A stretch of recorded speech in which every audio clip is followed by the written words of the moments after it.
आइए जानते हैं बिहार की 25 फटाफट बड़ी खबरों को सिर्फ 5 मिनट में। उससे पहले चैनल को सब्सक्राइब करिए और लाइक करिए। पटना सहित 25 जिलों में कोल्ड डे जैसे हालात, मौसम विभाग ने जारी की चेतावनी। बिहार में ठंड का प्रकोप जारी है। पटना समेत 25 जिलों में कोल्ड डे जैसे हालात बने हुए हैं। मौसम विभाग ने चेतावनी जारी की है। लोगों को सतर्क रहने की सलाह दी गई है। शीतलहर और ठंड से बचने के लिए एहतियात बरतने की सलाह दी गई है। अगले कुछ दिनों तक ऐसी ही स्थिति बने रहने की संभावना बताई जा रही है। बिहार वेदर फॉरेस्ट के मुताबिक राजधानी सहित प्रदेश के 25 जिलों में कोल्ड डे शीत दिवस जैसे रहेंगे। राज्य के 7 शहरों के बक्सर, भोजपुर, भभुआ, रोहतास, औरंगाबाद, अरवल एवं गया में घना कोहरा छाए रहने को लेकर चेतावनी जारी की है, जबकि पटना सहित अन्य भागों में सुबह के समय हल्के से मध्यम दर्जे का कोहरा छाए रहने के साथ पछुआ के कारण कनकनी बनी रहेगी। 13 साल में IIT क्रैक, 24 में PhD। बिहार का लाल अमेरिका में मचा रहा धमाल, एडवांस मशीन लर्निंग कर रहे कमाल। बिहार के एक छोटे से गांव से निकलकर ग्लोबल तकनीकी दुनिया तक पहुंचने वाले सत्यम कुमार के अपनी मेहनत और प्रतिभा से हर कोई परिचित है। इन्होंने मात्र 12 साल की उम्र में IIT JEE का एग्ज़ाम क्रैक किया गया। सबसे कम उम्र में IIT कानपुर में एडमिशन लिया और अब अमेरिका में काम कर रहे हैं। बिहार के एक छोटे से गांव से निकलकर ग्लोबल तकनीकी दुनिया तक पहुंचने वाले सत्यम कुमार के अपनी मेहनत और प्रतिभा से हर कोई परिचित है। महज 12 साल की उम्र में IIT JEE जैसी कठिन परीक्षा पास कर उन्होंने देश के सबसे कम उम्र के IITian बनने का गौरव हासिल किया था। उनकी यह उपलब्धि न केवल बिहार बल्कि पूरे देश के लिए गर्व बात है। जमीन बालू माफिया पर अब तक की सबसे बड़ी चोट, 55 करोड़ की संपत्ति जब्ती की तैयारी। बिहार में अवैध जमीन और बालू कारोबार के खिलाफ सरकार ने बड़ी कार्रवाई की है।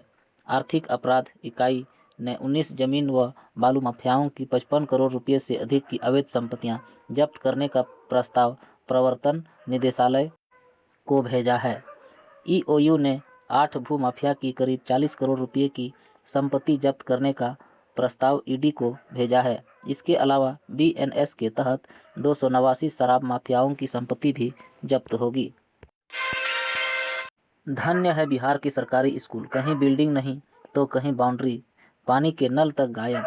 बिहार के कुछ सरकारी स्कूलों के हालात ऐसे हैं कि बच्चों को पीने के लिए पानी भी नल के जरिए नहीं मिल रहा है। कई स्कूलों में बाउंड्री वॉल तक नहीं है और आवारा पशु स्कूल में घूमते रहते हैं। बिहार सरकार की ओर से अक्सर दावे किए जाते हैं कि प्रदेश में सरकारी स्कूलों की हालात बेहतर हुई है, लेकिन सच्चाई कुछ और है।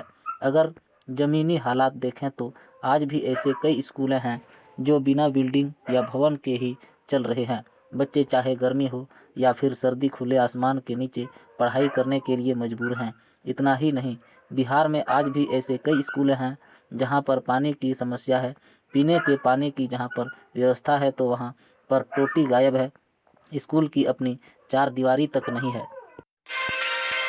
बिहार STET रिजल्ट के बाद शुरू होगी चौथे चरण की शिक्षक नियुक्ति प्रक्रिया। शिक्षा विभाग को मिली लिस्ट। बिहार में चौथे चरण की शिक्षक नियुक्ति की प्रक्रिया माध्यमिक शिक्षक पात्रता परीक्षा का परीक्षाफल घोषित होने के बाद शुरू होगी। परीक्षाफल 31 दिसंबर तक आने की संभावना है। राज्य में करीब 40,000 पदों पर शिक्षकों की रिक्तियों का अनुमान है। आयोग से होने वाली चौथे चरण की शिक्षक नियुक्ति के लिए 34 जिलों ने शिक्षा विभाग को रिक्तियां सौंप दी है। बिहार के चौथे चरण की शिक्षक नियुक्ति की प्रक्रिया माध्यमिक शिक्षक पात्रता परीक्षा का परीक्षाफल घोषित होने के बाद शुरू होगी। माध्यमिक शिक्षक पात्रता परीक्षा का परीक्षाफल जल्द आएगा। परीक्षाफल 31 दिसंबर तक आने की संभावना है। बिहार में डिप्टी CM का ऑन द स्पॉट एक्शन, राजस्व कर्मचारी को कर दिया सस्पेंड। बिहार के मुजफ्फरपुर में भूमि सुधार जन कल्याण संवाद कार्यक्रम में उप मुख्यमंत्री विजय कुमार सिन्हा ने मुसहरी अंचल के राजस्व कर्मचारी राकेश कुमार को निलंबित कर दिया। कर्मचारी पर आरोप है कि उसने आवश्यक कागजात सही होने के बावजूद मामले को लटकाया। शिकायत मिलने पर उप मुख्यमंत्री ने तत्काल कार्रवाई करते हुए निलंबन का आदेश दिया और कहा, राजस्व मामलों में लापरवाही बर्दाश्त नहीं की जाएगी। मुजफ्फरपुर में आयोजित भूमि सुधार जन कल्याण संवाद कार्यक्रम के दौरान उप मुख्यमंत्री विजय कुमार सिन्हा ने कड़ा रुख अपनाते हुए एक राजस्व कर्मी को मौके पर ही निलंबित कर दिया।